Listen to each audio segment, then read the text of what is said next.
अस्सलाम वालेकुम। आप देख रहे हैं टीवी 49 न्यूज यूके और मैं हूं मुनीर पीरजादा।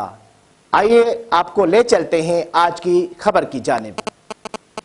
मांगा मंडी डायमंड टायर फैक्ट्री में आग लग गई है। रेस्क्यू फायर ब्रिगेड की गाड़ियां आग पर काबू पाने में मसरूफ है। मजीद जानते हैं अपने नुमाइंदे मोहम्मद वकास चौहान से। जी वकास, बताइएगा।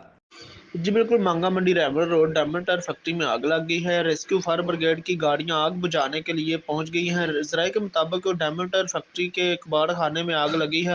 आग ने देखते ही देखते पूरे कबाड़ खाने को अपनी लपेट में ले लिया है। जराये का यह भी कहना है कि आग फैक्ट्री इंतजामिया की अदम तवज्जो के बायस लगी है। मौके की इतला मिलते ही रेस्क्यू 1122 को इतला दी गई। रेस्क्यू फायर ब्रिगेड की टीम ने मौका पर पहुंचकर आग पर काबू पा लिया है। रेस्क्यू जराये के मुताबिक आग पर काबू पा लिया गया है। कोई जानी हादसात की इतला मसूल नहीं होगी। जी।